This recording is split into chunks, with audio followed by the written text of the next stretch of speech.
Good morning. Last క్లాస్లో మనం business లా introduction class చెప్పుకున్నాం. వ్యాపార న్యాయశాస్త్రానికి సంబంధించి మనం ఇంట్రడక్షన్ క్లాస్ చెప్పుకున్నాం. అలాగే సిలబస్ కూడా చెప్పడం జరిగింది. ఇప్పుడు మనం బిజినెస్ లా ఫస్ట్ యూనిట్ మనం సిలబస్ స్టార్ట్ చేద్దామండి ఈ క్లాస్ నుంచి. సో కాబట్టి మనకి ఫస్ట్ యూనిట్లో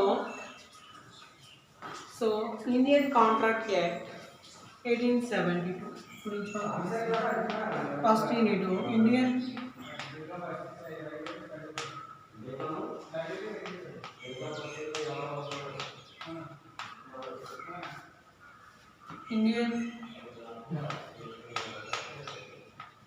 contract act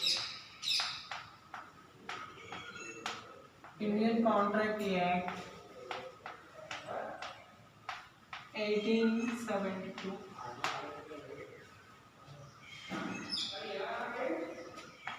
Indian contract act 1872 భారత కాంట్రాక్ట్ చట్టం 1872. దీని ప్రకారం కాంట్రాక్ట్ అంటే ఏమిటి?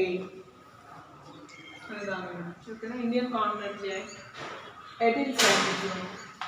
So what is the contract? Definition of contract.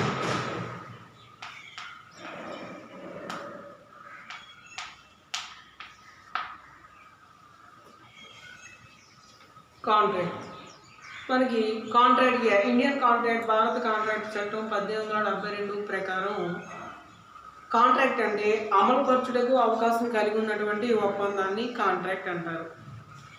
అమలుపరచుటకు అవకాశం కలిగి ఉన్న ఒప్పందాన్ని కాంట్రాక్ట్ అంటారు. ఓకేనా? అంటే Indian contract act 1872 according to Indian contract act 1872 contract is an agreement enforceable by law అంటారు. Contract is an agreement enforceable by law.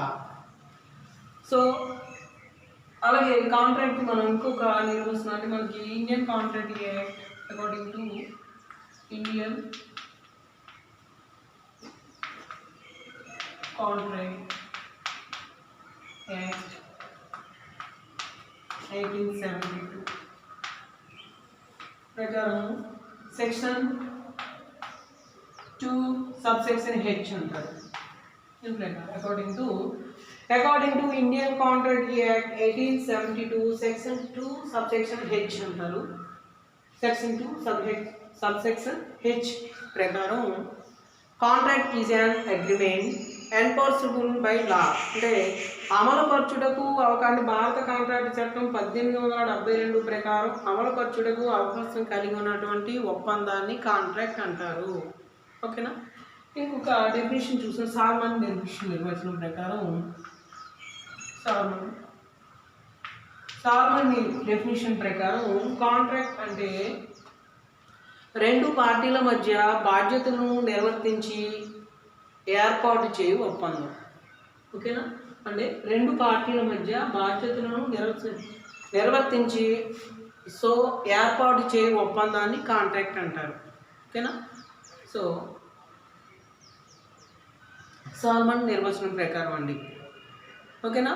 Salmon నిర్వచనం ప్రకారం contract is an agreement creating and defining obligations between the parties. ఓకేనా? Salmond నిర్వచనం ప్రకారం according to Salmond contract is an agreement creating and defining obligations between the parties. ఓకేనా? అంటే పార్టీల మధ్య బాధ్యతలను నిర్వర్తించి ఏర్పాటు చేయు ఒప్పందాన్ని మనం కాంట్రాక్ట్ అంటారు సాల్మన్ నిర్వచనం ప్రకారం. ఇండియన్ కాంట్రాక్ట్ యాక్ట్ 1872 ప్రకారం అమలుపరచుటకు అవకాశం కలిగి ఉన్నటువంటి ఒప్పందాన్ని మనం కాంట్రాక్ట్ అంటారు. ఓకేనా? ఇక్కడ మనకి ఈ రెండు డెఫినేషన్స్ని మనం గమనించినట్లయితే మనకి ఇక్కడ కాంట్రాక్ట్లో రెండు అంశాలు ఉంటాయండి. ఓకేనా? 2 elements. Every contract is 2 element. Every contract has 2 elements. ఓకేనా? ప్రతి కాంట్రాక్టు 2 అంశాలను కలిగి ఉంటుందండి. ఏంటంటే అవి ఫస్ట్ వన్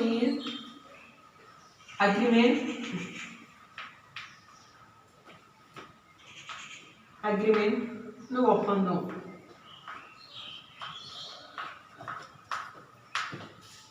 అగ్రిమెంట్ ఒప్పందం. ఇంకొకటి ఎన్ఫోర్సబుల్ బై లా. ఎన్ఫోర్సబుల్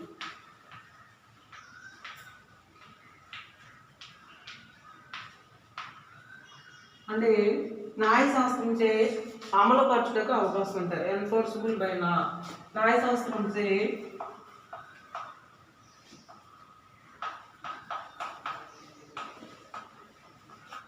అమలుపరచుటకు అవకాశం, న్యాయశాస్త్రంచే అమలుపరచుటకు అవకాశం. సో కాబట్టి ఎవ్రీ కాంట్రాక్ట్లో ప్రతి ఒక్క మనకి ఆ కాంట్రాక్ట్ని మనం అగ్రిమెంట్ అని కూడా అంటారండి.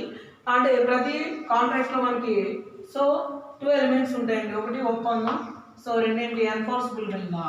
ఓకేనా, అంటే ప్రతి కాంట్రాక్ట్లో మనకి ఒప్పందం అగ్రిమెంట్ ఉంటుందండి. దాంతోపాటు మనకి ఎన్ఫోర్స్ న్యాయశాస్త్రంగా అమలుపరచడానికి అవకాశం కలిగి ఉండాలండి, అంటే ఎవ్రీ కాంట్రాక్ట్. ఓకేనా, సో అంటే కాంట్రాక్ట్ అంటే ఇక్కడ మనకి చెప్పుకోవాలంటే మీనింగ్లో ఒప్పందం అండి. అంటే 2 పార్టీల మధ్య జరిగినటువంటి ఏదైనా ఒక ఒప్పందాన్ని మనం అగ్రిమెంట్ ఆ కాంట్రాక్ట్ అంటారు. ఓకేనా, అంటే ఇప్పుడు చూడండి ఏబీలు ఇద్దరు ఉన్నారండి. సో వాళ్ళిద్దరి మధ్య ఒక కాంట్రాక్ట్ ఏర్పడ్డది. ఎలాంటి ఏ తన దగ్గర ఉన్నటువంటి వస్తువును బికి అమ్మేయడానికి సో ఒప్పందం చేసుకున్నారండి. అంటే ఏ దగ్గర ఉన్న వస్తువును అమ్మేస్తున్నారండి, దాన్ని బి కొనుక్కోవడానికి అంగీకారాన్ని తెలియజేస్తాడు. కాబట్టి ఇద్దరి మధ్య జరిగే ఒప్పందాన్ని అగ్రిమెంటే మనం ఏమంటారు, కాంట్రాక్ట్ అంటారు. ఓకేనా, కాబట్టి అగ్రిమెంట్లో మనకి 2 అంశాలు ఉంటాయండి. సో కాంట్రాక్ట్లో మనకి 2 అంశాలు ఉంటాయి. అగ్రిమెంట్ ఒప్పందం. సో ఒప్పందం అన్న అగ్రిమెంట్ అన్న కాంట్రాక్ట్ అన్న ఉంటాయండి. కాబట్టి సో అన్ని కాంట్రాక్ట్ ఒప్పందాలు మనకి అంటే ఒక ఒప్పందం అనేది ఎలా ఉండాలంటే న్యాయశాస్త్రంగా అమలు చేయడానికి అవకాశం ఉండాలండి. అప్పుడే అది కాంట్రాక్ట్ అవుతుందండి. అంటే న్యాయశాస్త్రం ద్వారా మనకి అమలుపరచడానికి అవకాశం లేకపోయినట్లయితే అది మనకి కాంట్రాక్ట్ కాదండి. అది ఏదనేది మనం తర్వాత చూద్దామండి. కాబట్టి కాంట్రాక్ట్ అంటే ఒప్పందం అంటే కాంట్రాక్ట్ అంటేనండి సో ఏంటంటే అమలుపరచడానికి అవకాశం కలిగి ఉన్నటువంటి ఒప్పందాన్ని మనం కాంట్రాక్ట్ అంటారు. ఇండియన్ కాంట్రాక్ట్ యాక్ట్ 1817 ప్రకారం. ఓకేనా, అంటే contract is an agreement enforceable by law అంటారు. అలాగే సాల్మన్ నిర్వచనం ప్రకారం కాంట్రాక్ట్ అంటే సో సాల్మన్ నిర్వచనం ప్రకారం కాంట్రాక్ట్ అంటే so contract is an agreement creating and defining obligations between the parties అంటారు. ఓకేనా, అంటే పార్టీల మధ్య బాధ్యతలను నిర్వర్తించి సో ఏర్పాటు చేయ ఒప్పందం అంటారు.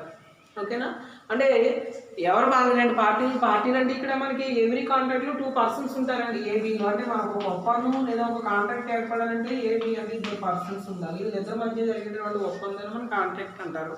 ఓకేనా, కాబట్టి 2 పార్టీల మధ్య బాధ్యతలు అంటే ఏ తన బాధ్యతను తాను నిర్వర్తించాలని బి కూడా తన బాధ్యతను తాను నిర్వర్తించాలి. కాబట్టి 2 పార్టీల మధ్య బాధ్యతలు నిర్వర్తించి ఏర్పాటు చేయ ఒప్పందాన్ని మనం కాంట్రాక్ట్ అంటారు. ఓకేనా, అంటే ఏకి కాంట్రాక్ట్ ఫుల్ఫిల్ అవ్వాలంటే పూర్తి కావాలంటే ఏ తను చేయవలసిన బాధ్యతను తను నిర్వర్తించాలండి. అలాగే బి తాను చేయవలసిన బాధ్యతను తాను నిర్వర్తించాలి. కాబట్టి ఏబీలు తన బాధ్యతను ఇద్దరు పూర్తి చేసినప్పుడే కాంట్రాక్ట్ అమలు పూర్తి అవుతుందండి, ఫుల్ఫిల్ అవుతుంది. సో కాబట్టి 2 పార్టీల మధ్య బాధ్యతను నిర్వర్తించి ఏర్పాటు చేయని ఒప్పందాన్ని అగ్రిమెంట్ని మనం కాంట్రాక్ట్ అంటాం according to Salmond definition. So contract ప్రకారం అమలుపరచడానికి అవకాశం కలిగినటువంటి ఒప్పందాన్ని మనం కాంట్రాక్ట్ అంటారు. ఓకేనా, అయితే ఇక్కడ ఒప్పందం agreement means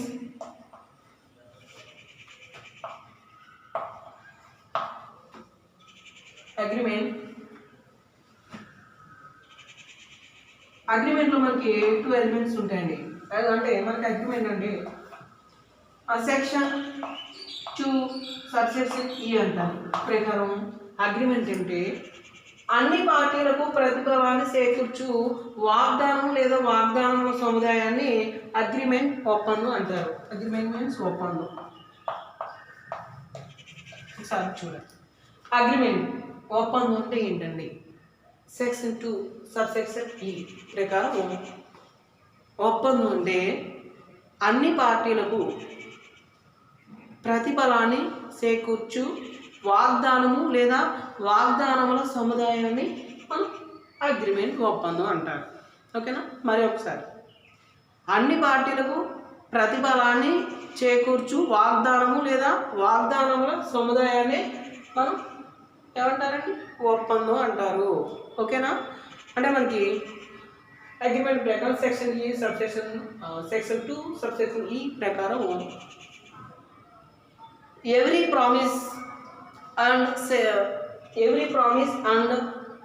every set of promises forming consideration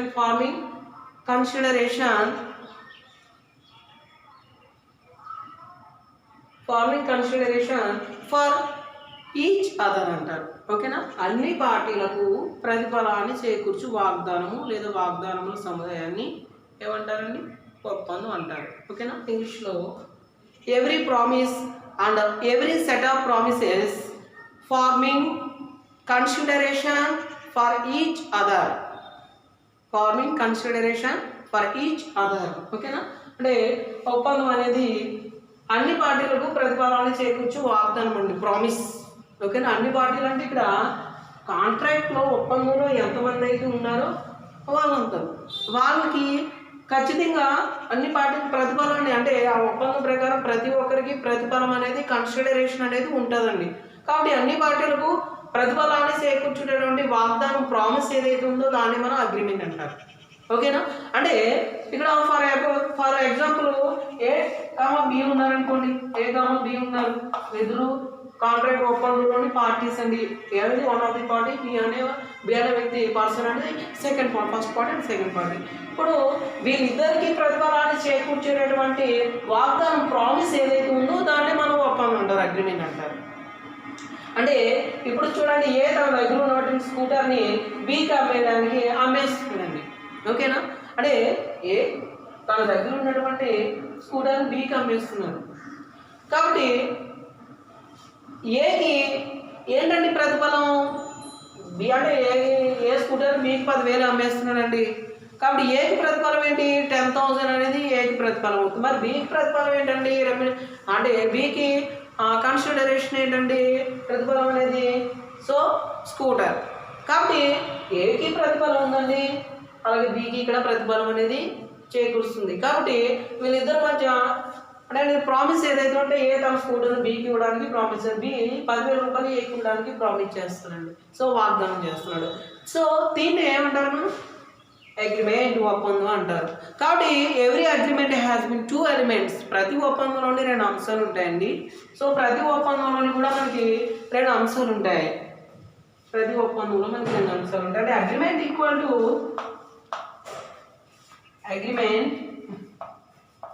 to offer plus acceptance అంటారు. ఆఫర్ ఫర్ యాక్సెప్టెన్స్ అంటే ఒప్పందం ఈక్వల్ టు ఒప్పందం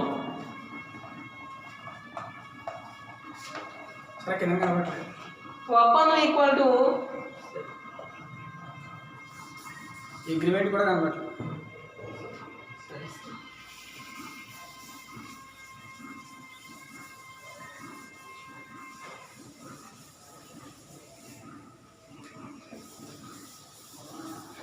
అక్కడ గేర్ కూడా ఇస్మలేదు. Okay, agreement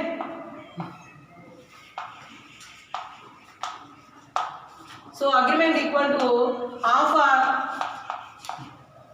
and offer plus acceptance. Offer for acceptance అంటే ప్రతి ఒప్పందంలోనే మనకి 2 అంశాలు ఉంటాయండి. ప్రతి ఒప్పందంలోని కూడా ఒప్పందం ఈక్వల్ టు ప్రతిపాదన, ఒప్పందం ఈక్వల్ టు ప్రతిపాదన ప్లస్ స్వీకృతి అంటారు. ప్రతిపాదన ప్లస్ స్వీకృతి, దీన్ని మనం ఒప్పందం అగ్రిమెంట్ అంటాం. అంటే ప్రతి అగ్రిమెంట్లో కూడా మనకి 2 ఎలిమెంట్స్ ఉంటాయండి. ఒకటి ఆఫర్, రెండోది సెకండ్ వన్ ఈజ్ యాక్సెప్టెన్స్. ఓకేనా? ఒప్పందం ఈక్వల్ ప్రతిపాదన ప్లస్ స్వీకృతి. అంటే ఒక అగ్రిమెంట్ ఏర్పడాలంటే మనకి ఏర్పడవాలంటే సో అగ్రిమెంట్లో ఉన్నటువంటి పార్టీలు ఎవరైతే ఉన్నారో, పర్సన్స్ ఎవరైతే ఉన్నారో వాళ్ళు ఒక వ్యక్తి ప్రతిపాదన చేయాలండి, ఆఫర్ చేయాలి. సో రెండో వ్యక్తి ఆ ఆఫర్కి యాక్సెప్టెన్సీ అంగీకారాన్ని తెలియచేయాలండి, దాన్ని స్వీకృతి అంటారు. అలా ఒక వ్యక్తి అంటే ఇప్పుడు ఫర్ ఎగ్జాంపుల్ ఏ బిలు ఉన్నారండి, ఏ కామ బి అనే ఇద్దరు వ్యక్తులు ఉన్నారు. వీళ్ళ మధ్య అగ్రిమెంట్ జరగాలంటే ఏ అనే వ్యక్తి ఆఫర్ చేయాలండి, ఏ అనే వ్యక్తి ఆఫర్ చేయాలి, బి అనే వ్యక్తి ఆ ఆఫర్కి అంగీకారాన్ని తెలియచేయాలి, దాన్ని స్వీకృతి అంటారు. అప్పుడు వీళ్ళిద్దరి మధ్య కాంట్రాక్ట్ అనేది, ఒప్పందం అనేది, అగ్రిమెంట్ అనేది ఏర్పడుతుందండి. ఓకేనా? అంటే అగ్రిమెంట్లో మనకి 2 ఎలిమెంట్స్ ఉంటాయి. ఒకటి ఆఫర్ అండ్ యాక్సెప్టెన్స్, అంటే ప్రతిపాదించాలంటే ఇప్పుడు చూడండి, ఫర్ ఎగ్జాంపుల్ ఏ తన దగ్గర ఉన్నటువంటి స్కూటర్ని 10,000 రూపాయలకి అమ్మేయడానికి ఆఫర్ చేశారండి. ఓకేనా? సో ఇప్పుడు బి అనే వ్యక్తి ఏ స్కూటర్ని 10,000 రూపాయలకు కొనుగోలు చేయడానికి, పర్చేజ్ చేయడానికి తన అంగీకారాన్ని తెలియచేయాలండి. అలా తెలియచేసినప్పుడు ఏ ఆఫర్ చేశాడో బి ఆ ఆఫర్కి, ప్రతిపాదనకి అంగీకారాన్ని తెలియజేస్తాడు. అప్పుడు వీళ్ళిద్దరి మధ్య ప్రతిపాదన ప్లస్ స్వీకృతి, ఒప్పందం, అగ్రిమెంట్ అనేది ఏర్పడుతుందండి. ఓకేనా? సో కాబట్టి agreement equal to offer and accept. అంటే అగ్రిమెంట్ అంటే మనకి ఎవరైతే ఒప్పందంలో పర్సన్స్ ఎవరైతే ఉన్నారో వాళ్ళు ఒక వ్యక్తి వేరొక వ్యక్తికి ప్రతిపాదన చేయాలి, ఆఫర్ చేయాలి. రెండో వ్యక్తి ఆ ప్రతిపాదనకి స్వీకృతిని తెలియచేయాలండి, అంటే అంగీకారాన్ని తెలియచేయాలి. సో అలా అంగీకారాన్ని తెలియజేసినట్లయితే వాళ్ళిద్దరి మధ్య అగ్రిమెంట్ అనేది ఏర్పడుతుందండి. సో కాబట్టి అన్ని అగ్రిమెంట్లు కాంట్రాక్ట్లు అవుతాయా? అన్ని అగ్రిమెంట్లు మనకి కాంట్రాక్ట్లు అవుతాయా? అవ్వండి. ఎందుకంటే ఒక అగ్రిమెంట్ మనకి కాంట్రాక్ట్ కింద ఏర్పడాలంటే, అంటే కాంట్రాక్ట్ యాక్ట్ 1872 ప్రకారం మనం న్యాయశాస్త్రం ప్రకారంగా దాన్ని అమలు చేయడానికి అవకాశం ఉండాలంటే, సో అగ్రిమెంట్లో మనకి 2 ఎలిమెంట్స్ ఉండాలి, అంటే కాంట్రాక్ట్లో మనకి 2 ఎలిమెంట్స్ ఉండాలని చెప్పానండి. సో కాంట్రాక్ట్లో మనకి 2 ఎలిమెంట్స్ ఉండాలని చెప్పాను. సో కాంట్రాక్ట్ ఈక్వల్ టు చెప్పండి అగ్రిమెంట్ ప్లస్ ఎన్ఫోర్సబుల్ బై లా. ఇదండి. అంటే మనకి ఒక కాంట్రాక్ట్ ఏర్పడాలంటే మనకి అగ్రిమెంట్ ఒప్పందం ఉండాలి, అలాగే న్యాయశాస్త్రం అమలు చేయడానికి అవకాశం ఉండాలండి. అంటే contract equal to agreement plus enforceable by law అంటారు. సో దీని ప్రకారం ఒప్పందం మనకి అదే కాంట్రాక్ట్ అవ్వాలంటే మనకి ఖచ్చితంగా మనకి అగ్రిమెంట్ ఉండాలంటే అగ్రిమెంట్ అది న్యాయశాస్త్రం అంటే ఒప్పందం ఉండాలి, ఒప్పందం న్యాయశాస్త్రం ప్రకారం అమలు చేయడానికి అవకాశం ఉండాలండి. ఓకేనా? అంటే మరి అన్ని అగ్రిమెంట్లు మనకి కాంట్రాక్టులు కావండి, ఈ 2 ఎలిమెంట్స్ ఉంటేనే అది కాంట్రాక్ట్ అవుతుందండి. ఫర్ ఎగ్జాంపుల్ మనకి అగ్రిమెంట్స్లో మనకు కొన్ని రకాల అగ్రిమెంట్స్ గురించి మనం తెలుసుకుందాం అండి. సోషల్ అగ్రిమెంట్స్ అంటారు.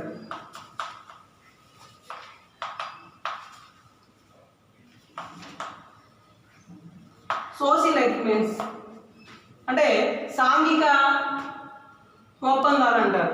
సాంఘిక ఒప్పందం అనేది సాంఘిక ఒప్పందాలు సోషల్ అగ్రిమెంట్స్ అనేవి కాంట్రాక్టులు కావండి. ఎందుకంటే సోషల్ అగ్రిమెంట్ అనే దాన్ని న్యాయశాస్త్రం ప్రకారం న్యాయశాస్త్రం ప్రకారం అమలు చేయడానికి అవకాశం ఉంటుందండి. కాబట్టి సోషల్ అగ్రిమెంట్స్ ఏవైతే ఉన్నాయో అవన్నీ కూడా మనకి కాంట్రాక్టులు కావండి. ఫర్ ఎగ్జాంపుల్ అసలు సోషల్ అగ్రిమెంట్ అంటే ఏంటండి? ఇప్పుడు ఏ బి అని 2 వ్యక్తులు ఉన్నారండి. ఫర్ ఎగ్జాంపుల్ ఏ బి అని 2 వ్యక్తులు ఉన్నారు. ఏ బిని విందు భోజనానికి ఆహ్వానించాడు, ఇన్వైట్ చేశాడండి. అంటే ఇన్వైట్ చేశాడండి బిని. అంటే ఈరోజు మా ఇంట్లో విందు భోజనం ఏర్పాటు చేస్తాను, మీరు తప్పకుండా రావాలి విందు భోజనానికి అని బిని ఆహ్వానించాడు. సో వీళ్ళిద్దరి మధ్య జరిగినటువంటి అగ్రిమెంట్ అది ఒప్పందం. అంటే ఏ ఆఫర్ చేస్తాడు, విందు భోజనానికి రమ్మని, సరే బి దానికి స్వీకృతిని తెలియజేస్తాడు, ఇద్దరి మధ్య అగ్రిమెంట్. సో ఈ అగ్రిమెంట్ ఏమవుతుందంటే సోషల్ అగ్రిమెంట్ అంటారండి. ఓకేనా? సో దీని ప్రకారం ఇప్పుడు ఏ ఇంటికి బి వెళ్ళాడండి, విందు భోజనానికి వెళ్ళాడు, సాయంత్రం 6 గంటలకి విందు భోజనానికి వెళ్ళాడండి. వెళ్ళినప్పుడు ఏ విందు భోజనాన్ని ఏర్పాటు చేయలేదు. ఇప్పుడు బి కోర్టు ద్వారా అతను న్యాయాన్ని పొందుకోవాలి. అంటే ఇప్పుడు నేను ఏ విందు భోజనానికి ఆహ్వానించాడండి, కాబట్టి నేను వెళ్ళాను, నాకు భోజనం పెట్టలేదు, కాబట్టి నాకు న్యాయం చేయండి అని మనం కోర్టులో కేసు వేయడానికి అవకాశం ఉంటుందండి. అవకాశం ఉంటుందా? ఏం చెప్తారంటే అవకాశం ఉండదు. ఎందుకంటే పిలిచాడు కాబట్టి పెడితే తినవయ్యా లేదా మానే దానికి మేమే న్యాయం చెప్తాం. అంటే ఇది సోషల్ అగ్రిమెంట్స్ అంటారు ఇలా సమాజంలో వ్యక్తులు. అంటే ఇప్పుడు ఏది ఆహ్వానించాడు, ఇప్పుడు మనం విందు భోజనాలు పెట్టలేదు, నన్ను భోజనాలు పిలిచాడని భోజనం పెట్టలేదు కాబట్టి నాకు న్యాయం చేయండి అని మనం కోర్టులో కేసు వేయొచ్చండి. వేస్తే ఏం చెప్తారు, కోర్టు ఏం చెప్తుంది, పెడితే తినవయ్యా లేకపోతే లేదు దానికి మేమేం చెప్తుంది. అంటే న్యాయశాస్త్రం ప్రకారం అమలు చేయడానికి అవకాశం లేదండి. కాబట్టి ఇది కాంట్రాక్ట్ కాదండి. సోషల్ అగ్రిమెంట్స్ అన్నీ కూడా కాంట్రాక్టులు కావండి. ఎందుకంటే ఇందులో న్యాయశాస్త్రం ప్రకారం అమలు చేయడానికి ఒప్పందం అయితే ఉంది, కానీ న్యాయశాస్త్రం ప్రకారం ఎంపాసిబుల్లా న్యాయశాస్త్రం ప్రకారం అమలు చేయడానికి అవకాశం లేదండి. కాబట్టి social agreements it's not contracts. అంటే సాంఘిక ఒప్పందాలు కాంట్రాక్టులు కావండి. సో తర్వాత ఫ్యామిలీ అగ్రిమెంట్స్ అండి. ఫ్యామిలీ అగ్రిమెంట్స్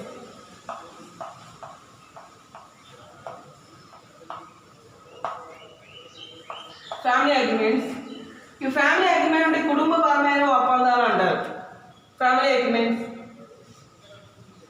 కుటుంబపరమైన ఒప్పందాలు, ఇవి కూడా కాంట్రాక్టులు కావండి. కుటుంబపరమైనటువంటి అగ్రిమెంట్స్ ఒప్పందాలన్నీ కూడా కాంట్రాక్టులు కావు. సో అంటే ఈ కుటుంబపరమైన ఫ్యామిలీ పరంగా అగ్రిమెంట్స్ ఏమున్నా అవి కూడా న్యాయశాస్త్రం ప్రకారం మనం అమలు చేయడానికి అవకాశం ఉండదండి. సో అందుకని ఇవి కూడా కాంట్రాక్టులు కావండి. ఓకేనా? అంటే కాంట్రాక్ట్ అంటే అగ్రిమెంట్ ఒప్పందం ఉండాలి, అలాగే న్యాయశాస్త్రం ప్రకారం అమలు చేసుకోవడానికి అవకాశం ఉండాలి. ఈ రెండు ఉంటేనే కాంట్రాక్ట్. కాబట్టి మరి ఫ్యామిలీ అగ్రిమెంట్స్ ఏమిటంటే కుటుంబపరమైన ఒప్పందాలు న్యాయశాస్త్రం ప్రకారం అమలు చేయడానికి అవకాశం ఉండదండి. కాబట్టి ఇవి కాంట్రాక్టులు కావు. ఫర్ ఎగ్జాంపుల్ ఇప్పుడు అంటే ఇప్పుడు ఇద్దరు అంటే ఒక తండ్రి కొడుకులు ఉన్నారండి. తండ్రి కొడుకు అంటే ఫాదర్ అండ్ సన్ ఉన్నప్పుడు ఫాదర్ ఏం చేస్తాడు, సన్ తోటి ఫాదర్ సన్కి ఒక ఆఫర్ చేస్తాడండి. నువ్వు ఈ రోజు కనుక ఈ సంవత్సరం నువ్వు 10th క్లాస్ స్కూల్ ఫస్ట్ వస్తే కనుక నీకు బైసికల్ కొని పెడతానని తన కొడుకుకి ఆఫర్ చేశాడండి. సరే, కొడుకు దాని ప్రకారం తండ్రి మాట ప్రకారం కొడుకు చాలా కష్టపడి స్కూల్ ఫస్ట్ వచ్చాడు. ఇప్పుడు స్కూల్ ఫస్ట్ వచ్చినప్పుడు తండ్రిని బైసికల్ కొనివ్వాలి కదండి. మీరు ఒప్పందం ప్రకారం కాంట్రాక్ట్ ప్రకారం తండ్రి ఆఫర్ చేశాడు, తను కష్టపడి చదివి స్కూల్ ఫస్ట్ వచ్చాడు, ఇప్పుడు బైసికల్ కొనివ్వాలి కాదు, కానీ బైసికల్ కొనివ్వలేదు. ఇప్పుడు కొడుకు తండ్రి మీద కేసు వేయగలడా కోర్టులో వేయి న్యాయం పొందడానికి అవకాశం ఉందండి? చెప్పండి. సో అవకాశం లేదండి. ఒకవేళ కొడుకు తండ్రి మీద కేసు వేసినా సరే ఆఫర్ చేస్తాడు కాబట్టి అది తండ్రి కొనిస్తే తీసుకోవయ్యా, దానికి కేసు ఉండదు. చట్ట ప్రకారం దానికి ఏమీ న్యాయం ఏం లేదు. ఇక్కడ లా ప్రకారం మేము ఏం చేయలేము. మీ తండ్రి మీ ఫాదర్ కొనిస్తే తీసుకో, అది మీ ఇష్టం అనేది దానికి అని సమాధానం చెప్తుంది అన్నమాట కోర్టు. అంటే కోర్టు ద్వారా అంటే న్యాయశాస్త్రం ప్రకారం కోర్టు ద్వారా మనం దీన్ని కేసు వేసి మనం న్యాయం పొందడానికి అవకాశం ఉందండి. ఓకేనా? కాబట్టి ఈ ఫ్యామిలీ అగ్రిమెంట్స్ కూడా కాంట్రాక్టులు కావండి. సోషల్ అగ్రిమెంట్స్ కాంట్రాక్టులు కావు, ఫ్యామిలీ అగ్రిమెంట్స్ కాంట్రాక్టులు కావు, మతపరమైన అగ్రిమెంట్లు కూడా కాంట్రాక్టులు కావండి. అంటే మనకి అన్నీ కూడా సోషల్ సమాజంలో జరిగేటువంటి కొన్ని ఒప్పందాలు అగ్రిమెంట్స్, అలాగే ఫ్యామిలీలో జరిగేటువంటి కొన్ని ఒప్పందాలు అగ్రిమెంట్స్, ఇవి కూడా కాంట్రాక్టులు కావండి. అంటే కాంట్రాక్ట్ యాక్ట్ ప్రకారం మనకి ఇండియన్ కాంట్రాక్ట్ యాక్ట్ 1872 ప్రకారం మనం న్యాయశాస్త్రం ద్వారా అమలు చేయడానికి అవకాశం ఉండవండి ఇవన్నీ కూడా. కాబట్టి అవి కాంట్రాక్టులు కావండి. సో ఇంకోటి third one so religion agreements అంటారండి. మతపరమైన ఒప్పందాలు, ఇవి కూడా కాంట్రాక్టులు కావండి. మతపరమైన అగ్రిమెంట్స్, మతపరమైన ఒప్పందాలు కూడా మరి కాంట్రాక్టులు కావండి. థర్డ్ వన్ రిలీజియన్ అగ్రిమెంట్స్ అంటారు. రిలీజియన్ అగ్రిమెంట్స్ అంటే మతపరమైన ఒప్పందాలు, ఇవి కూడా మనకి కాంట్రాక్టులు కావండి. ఎందుకంటే మతపరమైన అగ్రిమెంట్లు కూడా మనం న్యాయశాస్త్రం ప్రకారం అమలు చేసుకోవడానికి అవకాశం ఉండదండి. కాబట్టి మతపరమైన అగ్రిమెంట్లు కూడా మనకి కాంట్రాక్టులు కావండి. ఫర్ ఎగ్జాంపుల్ గురు శిష్యులు ఉన్నారండి. గురువుగారు శిష్యుడితోటి ఈ వ్రతములు కానీ అంటే ఏదో వ్రతం చెప్పాడండి, వ్రతం నువ్వు ఒక నెల పాటు ఖచ్చితంగా ఆశ్రయించావంటే నీకు దేవుడు కనిపిస్తాడు అనేసి అని చెప్పడం జరిగింది. ఇప్పుడు శిష్యుడు ఏం చేశాడంటే గురువుగారు చెప్పిన ప్రకారం ఒక నెలపాటు దీక్షగా వ్రతం చేశాడండి, కానీ భగవంతుడు కనపడలేదు. ఇప్పుడు శిష్యుడు కోర్టులోకి అది గురువుగారి మీద కేసు వేసి న్యాయం పొందగలదండి కోర్టులో? పొందలేదు కదండి. అది మత విశ్వాసానికి సంబంధించిందండి. కాబట్టి దాన్ని న్యాయశాస్త్రం ప్రకారం అమలు చేయడానికి అవకాశం ఉండదండి. కాబట్టి ఇలా మతపరమైన అగ్రిమెంట్లు ఏవైతే ఉన్నాయో అంటే రిలీజియన్ మతానికి సంబంధించినటువంటి అగ్రిమెంట్స్ ఏవైతే ఉన్నాయో భగవంతునికి సంబంధించి, సో అవి మత విశ్వాసాలకు సంబంధించినవి కాబట్టి సో వాటిని న్యాయశాస్త్రం ప్రకారం మనం అమలు చేసుకోవడానికి, న్యాయాన్ని పొందడానికి, కోర్టులో కేసు వేసి మనం గెలవడానికి, న్యాయం పొందడానికి అవకాశం ఉండదు. కాబట్టి సో రిలీజియన్ అగ్రిమెంట్స్ కూడా కాంట్రాక్ట్లు కావండి. ఓకేనా? అర్థమైందమ్మా? అది కాంట్రాక్ట్లు కావు. మరి ఏ అగ్రిమెంట్ మనకి contract? Fourth one is legal agreements, న్యాయపరమైన అగ్రిమెంట్లు మాత్రమే. లీగల్ అగ్రిమెంట్స్, లీగల్ అగ్రిమెంట్స్ న్యాయపరమైన ఒప్పందాలు మాత్రమే కాంట్రాక్ట్ అవుతాయండి. న్యాయపరమైన ఒప్పందాలు అంటే న్యాయశాస్త్రంచే అమలు చేయడానికి అవకాశం ఉన్నటువంటి ఒప్పందాలు. అంటే ఆ ఒప్పందంలో మనకు ఆ ఒప్పందం అగ్రిమెంట్ కనుక ఫెయిల్ అవుతే ఆ నష్టపోయిన వ్యక్తి కోర్టు ద్వారా తనకు జరిగినటువంటి నష్టాన్ని పొందడానికి లేదా న్యాయాన్ని పొందడానికి అవకాశం ఉన్నటువంటి అగ్రిమెంట్స్ ఏవైతే ఉన్నాయో వాటిని మనం లీగల్ అగ్రిమెంట్స్ అంటారు, న్యాయపరమైన ఒప్పందాలు. ఈ న్యాయపరమైన ఒప్పందాలే మనకి కాంట్రాక్ట్లు అవుతాయండి. ఓకేనా? అంటే ఫర్ ఎగ్జాంపుల్ చూడండి, న్యాయపరమైన అగ్రిమెంట్ అంటే ఏబీలు ఇద్దరు కూడా ఒక అగ్రిమెంట్ చేసుకున్నారండి. ఏ బి ఇద్దరు ఒక అగ్రిమెంట్ చేస్తున్నారు. ఏంటంటే అగ్రిమెంట్ ఏ తన దగ్గర ఉన్నటువంటి మోటార్ సైకిల్ని, 2 వీలర్ మోటార్ సైకిల్ని బీకి అమ్మేయడానికి ప్రతిపాదన చేస్తాడు. అంటే ఏ తన దగ్గర ఉన్నటువంటి హీరో హోండా 2 వీలర్ని బీకి ఒక 20,000కి అమ్మేయడానికి ఒప్పందం అగ్రిమెంట్ చేసుకున్నాడండి. సో ఏ ఆఫర్ చేశాడు తన దగ్గర ఉన్నటువంటి హీరో హోండా మోటార్ బైక్ని 20,000కి అమ్మేయడానికి. బి సో ఆఫర్కి యాక్సెప్టెన్స్ అంటే అంగీకారాన్ని తెలియజేస్తాడండి, యాక్సెప్ట్ చేస్తాడు. అంటే 20,000 రూపాయలకి మీ మోటార్ సైకిల్ని నేను కొనుగోలు చేస్తానని అంగీకరించాడు. సో ఇద్దరి మధ్య అగ్రిమెంట్ ఏర్పడిందండి. ఇప్పుడు ఏ బికి స్కూటర్ని ఇచ్చేయడం జరిగిందండి, కానీ బి అనే వ్యక్తి తాను ఏకి ఇవ్వాల్సిన 20,000 చెల్లించలేదు. ఓకేనా? ఇది చట్ట ప్రకారం అంటే లా ప్రకారం న్యాయశాస్త్రం ప్రకారం మన కోర్టులో కేసు వేసి మనకు రావాల్సిన అంటే ఏ ఇప్పుడు బి మీద కోర్టులో కేసు వేయించండి. ఓకేనా? ఎందుకంటే అగ్రిమెంట్ ప్రకారం ఏ తన స్కూటర్ 20,000 రూపాయల స్కూటర్ని బీకి ఇచ్చేసాడు, కానీ బి ఇవ్వాల్సినటువంటి 20,000 రూపీస్ ఏవైతే ఉన్నాయో అది ఏకి చెల్లించలేదండి. కాబట్టి ఇక్కడ ఇది న్యాయపరమైన లీగల్ అగ్రిమెంట్ అంటారు. సో ఈ అగ్రిమెంట్ మనకు బి పైన కోర్టులో కేసు వేసి తనకు రావాల్సినటువంటి మొత్తాన్ని పొందడానికి అవకాశం ఉంటుందండి ఇండియన్ కాంట్రాక్ట్ యాక్ట్ ప్రకారం. కాబట్టి లీగల్ అగ్రిమెంట్స్ మాత్రమే కాంట్రాక్ట్లు అవుతాయండి. అన్ని కాంట్రాక్ట్లు, అన్ని ఒప్పందాలు మనకి కాంట్రాక్ట్స్ కావు. ఒక ఒప్పందం అగ్రిమెంట్ చేసుకున్నామంటే అగ్రిమెంట్లో న్యాయశాస్త్రం ప్రకారం అమలు చేయడానికి కనుక మనకి అవకాశం ఉన్నట్లయితే దాన్ని మనం ఏమంటారండి? అగ్రిమెంట్ అంటారు. ఆ అగ్రిమెంట్లో మనకి కాంట్రాక్ట్లు అవుతాయండి. ఓకేనా? కాబట్టి ఈ క్లాస్లో మనం కాంట్రాక్ట్ అంటే ఏంటి, అలాగే అగ్రిమెంట్ అంటే ఏంటి, ఏదైనా అగ్రిమెంట్లు వివిధ రకాలైన అగ్రిమెంట్స్ ఏమున్నాయి, ఏ అగ్రిమెంట్ మనకు కాంట్రాక్ట్ అవుతుంది, ఇవన్నీ విషయాల గురించి మనం తెలుసుకుంటామండి. నెక్స్ట్ క్లాస్లో మనకి ఎసెన్షియల్ ఎలిమెంట్స్ ఆఫ్ కాంట్రాక్ట్ అంటారు. ఓకేనా? కాంట్రాక్ట్ ఆవశ్యకాలు అంటారు. దాని గురించి మనం నెక్స్ట్ క్లాస్లో డిస్కస్ చేద్దాం.